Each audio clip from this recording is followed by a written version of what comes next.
Here's a lost episode from the back of our vault. Enjoy this recap of Transformers: Rise of the Beasts. Autobots and Maximals and Terrorcons, oh my. Anthony Ramos and battles in a soundtrack that's fly. When the beasts are in the house, oh my god, danger. In the year 2023, Transformers remains more than meets the eye. Welcome to Hip Hop Movie Club. This is a show for Gen X hip hop fans who want to relive the glory days and reconsider classic and modern hip hop films from a current day perspective. Together, we'll explore some of the larger societal issues raised in these films. Whether you have or have not seen Transformers: Rise of the Beasts before, we'll help you decide if you should take the time to watch it now. Either way, you'll be a smarter hip hop fan by the end of this episode. In the next 30 minutes or so, you'll get all this and more. We are three old heads who put their old heads together to vibe on these films for you. I'm Dino Wright, podcaster, filmmaker, longtime hip hop fan, and I saw House of Pain in 1996 at Rider University, and I jumped around. I'm JB, 80s and 90s nostalgia junkie, longtime hip hop fan. As one of my New Year's resolutions next year, I just might make it to memorize all the lyrics to They Want Effects by Das EFX. I'm Boogie, a DJ, longtime hip hop fan, and I just saw confirmation that Will Smith, aka the Fresh Prince, did in fact copy Rakim's flow for the hip hop classic Summertime. Saw that headline also. Me too. In this episode, we'll answer the question: could this movie transform Gen Z into 90s hip-hop fans?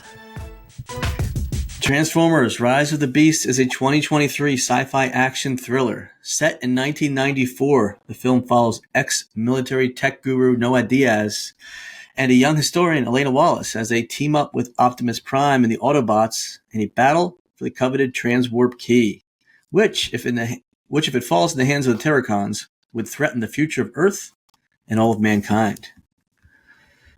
All right, folks. You may not think of Transformers: Rise of the Beasts as a hip-hop film, but it certainly was, and we will get into why we chose this one right away. We're in it for the hip-hop. Set in 94, which I believe is a golden age of hip-hop. We're old heads, and, that's our wheelhouse. Mm-hmm. So that's why we considered it. But let's discuss some of those awesome 90s hip-hop tracks and maybe like where they appeared in the scenes, etc. That's really what caught our attention for this film. Boogie, I know you have a lot on this, so you want to kick us off with that? Yeah, I'm going to kick it off. I talk too much. I'll talk all day about this.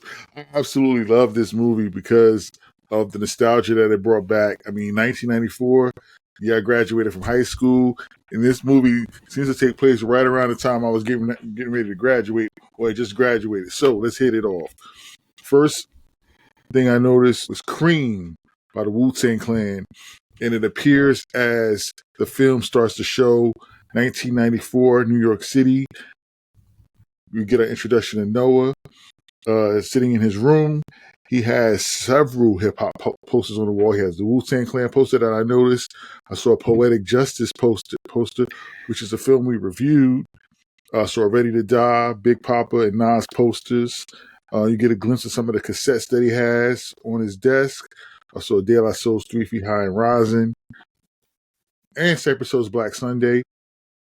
And it looks like he was repairing a cable box to hook somebody up with some free cable, which is a thing that happened in the hood quite often. But once he hits the button, Juice pops up on the television, which is also a film we reviewed. And there's other songs throughout the movie. I peeped a little, checked the rhyme in the background. Anything, the old school remix featuring by SWV, featuring also the Wu-Tang Clan. That's when we get our introduction to Elena as she pulls up to work. And the remix, like I said, has features from the Wu-Tang Clan members. And also, like I mentioned, there was also the cover from the album cover was actually on Noah's wall in the beginning of the film also. So we see a little bit of that. One of my favorite tracks from Nas, Represent, when Noah and Reek were sitting outside of the building they're trying to plan their heist, and they were sitting in one of my favorite cars of all time, a red Acura Legend. Carter always wanted, never got it. I was so disappointed when he discontinued him. Yeah, I'll leave it at that. I'll let you guys pick up on some of the other songs as well. Yeah, no, great way to kick us off, Boogie. I knows all those songs and the nostalgia in the room. You got it. Also, one of the big songs that was played, and I know Dinah Wright has a great appreciation for this one, is they played Rebirth of Slick by Diggable Planets when Noah was going to steal the Porsche, which turned out to be Mirage, the Transformer, the Autobot. And there was a funny line there because Reek was talking to him through the headphones, and he said, "You have a robbing mixtape?" He's like, "No, it's a liberating mixtape," because that song came on throughout the entire scene where he was trying to break into and hotwire the car. And then shortly after, the Mirage takes off and is like riding by itself, and Noah's kind of freaked out, and there's a high-speed chase to Cup. And after he crashed with the Cup, "The Choice Is Yours" comes on by the Black Sheep. So that was another great track there. Donna Wright, you must have enjoyed the hip hop as well throughout. Of course. Yep. Almost exclusively hip hop songs in this soundtrack and the score, so that was really fun. Yes. They use "Mama Said Knock You Out" for when Bumblebee makes a triumphant return. Yeah. Yeah, I was gonna spoil it, but fine. That's fine. Yeah, people probably saw this already, but anyway, that was a really fun use of LL Cool J. So yeah, they definitely went into the crates for this one. So there's other little bits of nostalgia throughout too, which brings us right back to '94 when Noah is applying for a job and the security guard is sitting there watching a monitor, and it's the O.J. Simpson trial, which the summer of '94 was all about that, the trial of O.J. Simpson. And there was also the funny line, and I can't remember if it was Mirage that stated, but when the Autobots were joking around, or maybe it was in the car, I think, when he said, "Did you hear Marky Mark is leaving the Funky Bunch and now he's going into acting?" Yeah, that was Mirage. When they were riding, Mirage said that to Noah. That was fun. Yeah. Mirage. One thing, go ahead. Yep. So bring it back to the Rebirth of Slick. So that song coincidentally won Grammy for Best Rap Performance by a duo or group in 1994. Perfect. So I was like, wow. Yeah. These are the biggest tracks. And it was funny because, and it's like, I was digging. So I grew up watching a lot of the Transformers when I was younger, right? So Mirage and Jazz were two of my favorites. And I remember in the original Transformers movie, they introduced Jazz, but they didn't show him in his natural Gen 1 form, which coincidentally was a Porsche. So they brought back so they introduced Mirage in Jazz's old form, because Jazz used to, in the cartoon, looked exactly like Mirage did in his film. And they're playing a jazzy track as they're introducing him. And I'm like, huh. It works. Yeah. There was a funny line. Mirage was saying Wu-Tang's in the house. It's also just kind of random. That was funny. Oh, man. Oh, another big hit that they used, Hypnotize. Yes. Notorious B.I.G. They used it twice. They used it as Noah and Mirage were rolling up when they were plotting to leave to head towards Peru. And that scene was really cool, how Mirage rolls up and transforms and Noah just walks out of it. I was like, that was kind of cool how they did that. Yeah. Then they played it again at the end when there's the cut scene. And I don't know if I want to get out about way too much, but there was a cut scene in the credits and they showed that song playing again in the background. But it was good. Yeah, so let's dig a little bit more to the nostalgia. You mentioned having some of the Transformers when you were a child. So which ones did you have again, and do you still have any? I had quite a bit. The ones that I can remember off the top of my head, I had Megatron, the original Megatron, which I actually still do have.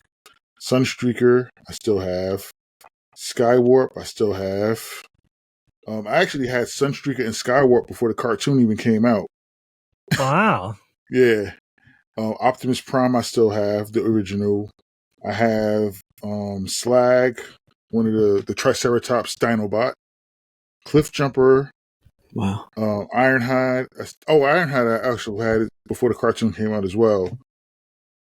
I had a couple of the Insecticons, Shrapnel and Kickback, which I still have. I think I still have Shrapnel. Blaster, I still have. I had Jazz or Prowl, but I can't remember which one I had.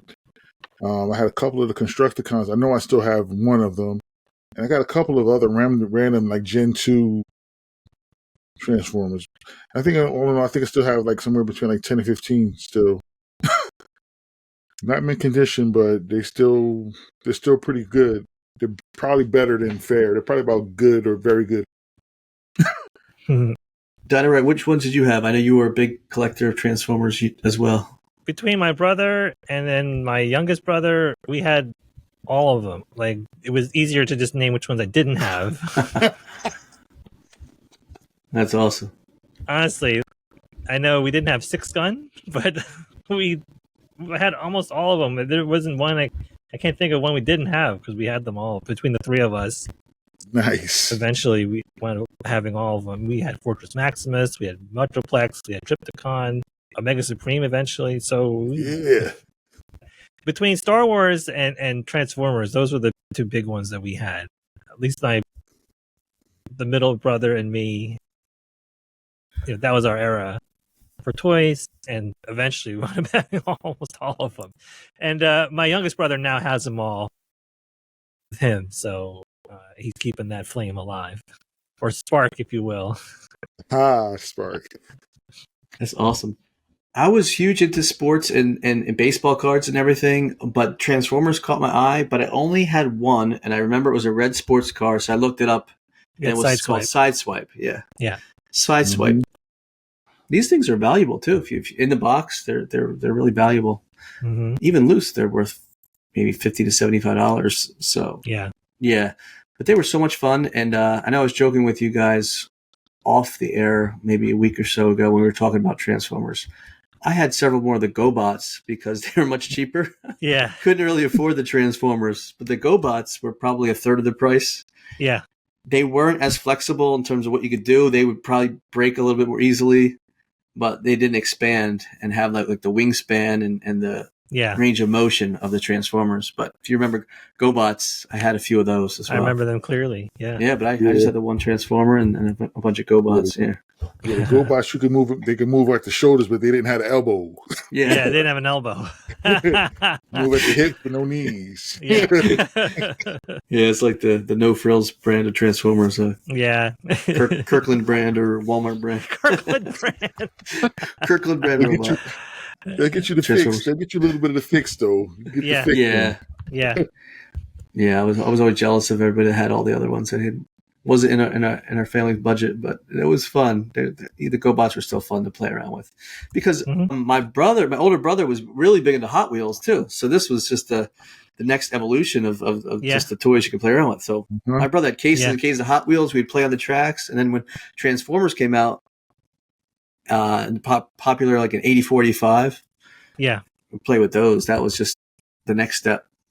Yeah, it was cool. I didn't really have G.I. Joes either. I had maybe like one or two, but after Return of the Jedi is 1983, and so there weren't that many toys coming out from them until the 90s, and so Transformers really fit that niche right then when you're like 8 or 9 years old. For us, at least. We had a few Star Wars action figures, the smaller ones.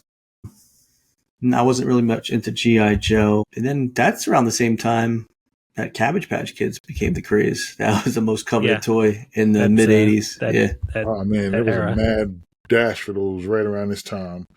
Yeah. They were having straight-up fist fights for those things in stores. Yeah. Uh-huh. I'm still surprised at the fact that my mom was able to get a couple of those for my daughter. How did you get those? Yeah. You see the news reports, there's like mayhem in the malls. Your mom's got good kung fu. Her kung fu's strong. Came home with like 2 of them. I'm like, what? I remember some kids showed up at school with one, and everybody was just crowding around like, oh my God, you got it. and that was like right when it first came out.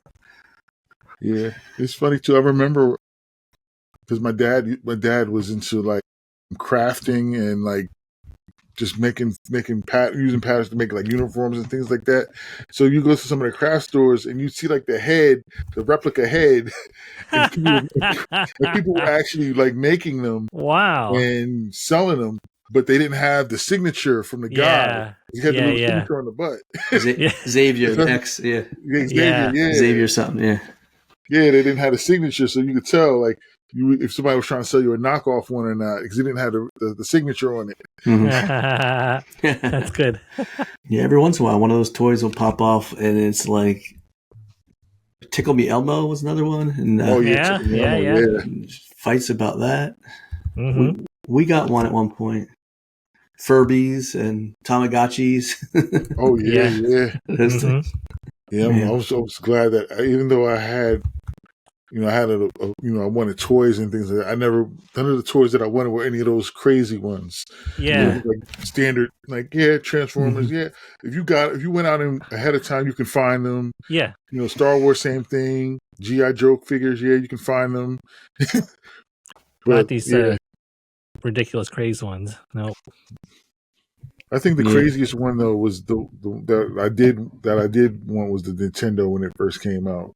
But other than that, everything else was pretty easy to get the hands on. I was gonna say then the video game consoles and the big games, those were the most coveted things for quite a while. Mm-hmm. As we got the late 80s and then into the 90s and beyond. Mm-hmm. Yeah. All right. Trip down memory lane with the toys.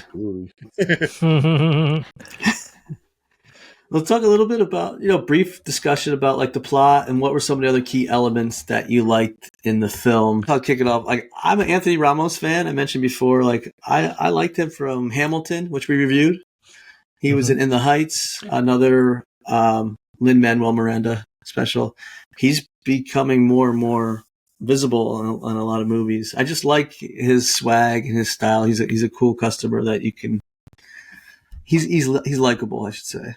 And I liked his connection with his little brother Chris, who had some health challenges. And I just liked the way Chris was tied in with Mirage, and he told him at one point, "Watch out for my brother," and that they were communicating the whole time. That was really touching. That was like one key thing that stood up. In addition, obviously, to the battles. The battles were really cool. Boogie, what were some of your favorite parts of the film? Yeah, so definitely in addition to that connection that between Noah and Chris and Mirage, yeah, there were just like little things that I was picking up here and there, like you mentioned the one-liner regarding Marky Mark and the Funky Bunch. There was something that I always noticed as well was when Elena got nervous, she started singing. Mm-hmm. The first song she was singing, Groove Thing by Janae. They were hiding in the museum, and also she was singing Waterfalls by TLC when they were flying inside Stratosphere en route to Peru. And also like I said, there was a couple other things that I noticed. Like, one thing was Noah, like little things, like Noah was wearing a pair of Air Jordan 6 Carmines. Yep. When they were opening up the hidden pathway in Peru to go underground. And I looked at them, those were originally released in 1991. And those are one of the most beloved pairs of Jordan sneakers in the hip hop community. And I was like, he's got a pair on. He's creasing them. I know. He went to this adventure in Peru and he's wearing his nice Jordan 6s. Like, come on, man. If he only knew back then how much he would be coveted at this stage in life, he wouldn't have done it. Yeah, right. But yeah, I think it was really good though. I think the action was very well thought out. I did like how they introduced the Maximals. Yeah, because I've watched several episodes of some of the cartoons with them, so I was familiar with the characters. I do like how they finally introduced Unicron, because I was wondering if they would ever introduce Unicron into the Transformers live action universe. Unicron, for those us old heads will remember Unicron was from the original Transformers animated motion picture. He was the main antagonist in that film. And he also tried to ate up planets just like he was trying to do in this one. They did introduce Galvatron in one of the earlier movies. I can't remember which one. So they didn't bring him back, but they did bring back one of Galvatron's underlings in Scourge. They changed him somewhat because Scourge in the animated film was like a spaceship fighter jet type machine. This one they made him somewhat of a truck similar to Optimus Prime, but I mean, like I said, it was very good though. I enjoyed it, and I did do some little digging here and there, and I did see that the festival Anti Rami, which is in Peru, when they're in Peru, is the Festival of the Sun, which is the largest and most important festival in the Inca tradition, and it's in honor of Inti, the sun god, and it takes place during the winter solstice. And even further, I have a date when most of the action took place in Peru, June 24th, 1994, a few days after my high school graduation. Good research. Sleuthing work. Yes. That was great. I love that. Did you notice also, you talk about Incans, they had the name Amaru, which was Tupac's name, which we discussed when we went to the Dear Mama series. Yep. Yes. Yep. That was great. I wasn't too familiar with the Maximals because I wasn't as deep a fan, so I enjoyed seeing the animals. And the name Optimus Primal for the for the ape type animal. Yeah. I used to play a Transformers game on my phone. So I used to play with Optimus Primal, Cheetor, Rhinox, were all characters in the game. So I saw them. I was like, oh wow, they finally brought them to the live action. That's cool. Yeah. Some funny lines in the movie. There was one part when Bumblebee blurts out, "You can't handle the truth." And Optimus Prime tells me, "No more going to the driving theaters anymore." Yeah. Yeah, it seemed he picked up a lot of his vocabulary from the movies because he was shouting out like lines from 80s movies. Yeah. That was good. Oh man. Optimus Primal actually said the line about more than meets the eye, which that's a legendary commercial for all of us that grew up on them. How everybody used to just quote that, like Transformers, more than meets the eye. Transformers, robots in disguise. Yep. So I was waiting to hear that line. Yeah, it was a fun movie. I like that they finally introduced Wheeljack too. I didn't like how as much as they did him. I think it was a little cooler in the cartoon, but it was it's finally brought Wheeljack in. Made him a Volkswagen bus though. Yeah. I like the rally car version better, but yeah.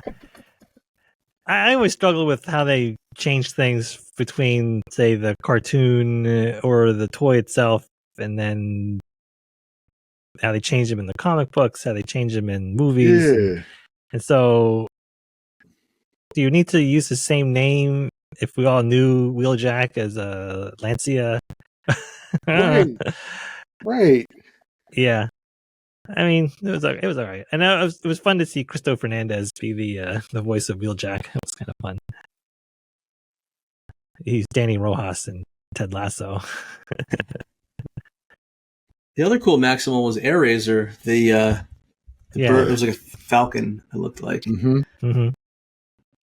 Who at one point was kind of brainwashed by the Terrorcons and was kind of like turning heel, sort of like out of his mind. Yeah, her brain was corrupted. Yeah. That's right, yeah. I like that scene. Yeah. No matter the cost, yeah. Yeah, so for old hip-hop heads, if you want to get a slice of nostalgia pie, dig into Transformers Rise of the Beasts. I love when movies do this and they take you back. What was the one? I think, was it Captain Marvel? I think was set like in the 90s. There was a lot of like alternative 90s songs in that. Yes. And it just takes you right back to that era. They add those little nuances. Yeah. Yeah. I like when the things are set like that. And they do their homework and make it line up. Like, one of the things I noticed too, Reek's character was wearing some classic '90s clothing as well. In the scene, I forgot to mention this in the beginning of the film when Noah and Chris are leaving their apartment building so that Noah can take Chris to his appointment and then run to his interview, and he hands Reek the cable box that he was working on. Reek was wearing a Walkerwear jersey. Oh yeah. So Walkerwear, we've mentioned Walkerwear because April Walker was mentioned in the Ladies First documentary, and Walkerwear was her brand. Yeah, and Reek was wearing the one of her jerseys in the movie, and also at the end in that cut scene where Hypnotize is playing and Noah is working on the car. He's wearing a Carcanine jeans shirt. I thought he was. Yeah. I was like KKJ. I'm like KKJ. Yeah. Jeans. Good pickup. Carl Kanai. The only thing was cross colors or Benetton in here, and your fleet. Right. I'm surprised they didn't have cross colors in back then. Yeah, that was high Bum time equipment. for that. Bum equipment. Remember that? I guess cross colors was more like early '90s, so like a little before, it's like late '80s, early '90s.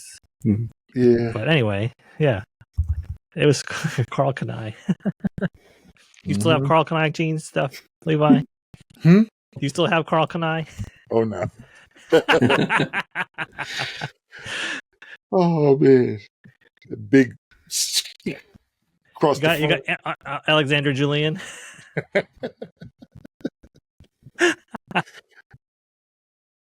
Funny because Reek and Anthony Ramos, they're younger. They're younger than us, so they probably don't even feel all that nostalgia putting that stuff on. Right. We appreciate it. Speaking of Reek, I like the song "On My Soul" that played a couple of times in the movie. That's the only song in the movie that wasn't 90s hip hop. It was Toby, Mingwe, Nas, and Jacob Banks. Good song though, very inspirational, kind of uplifting. Like, good song.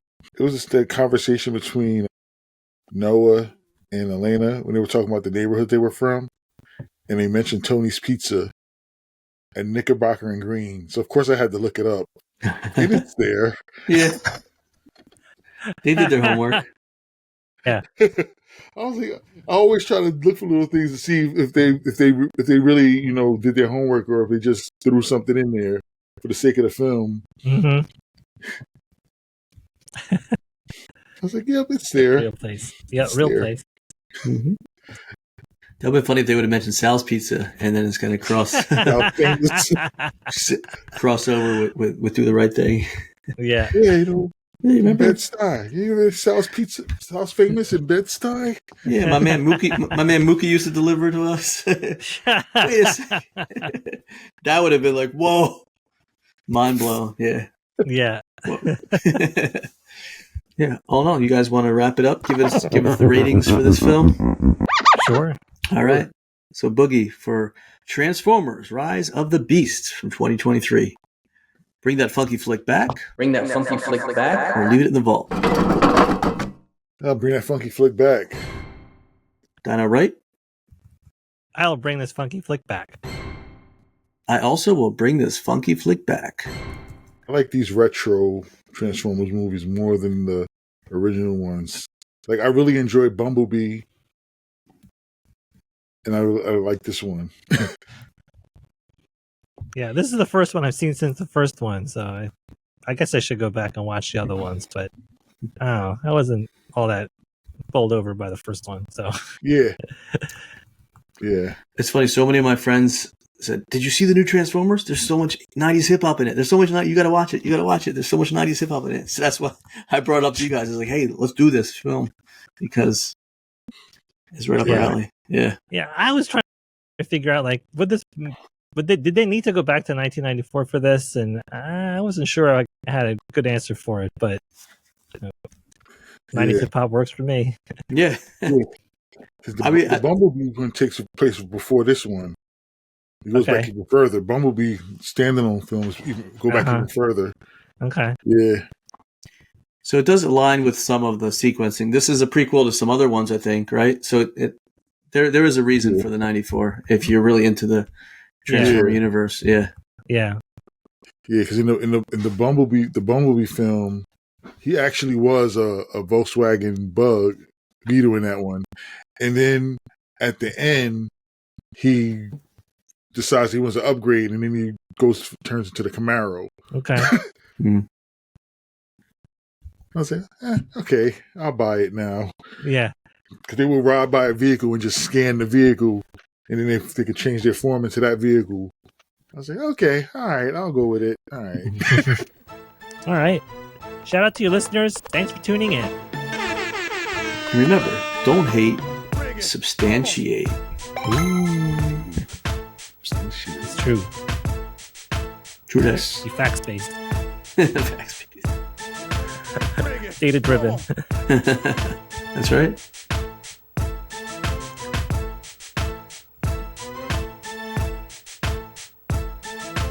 Bring it. Come on.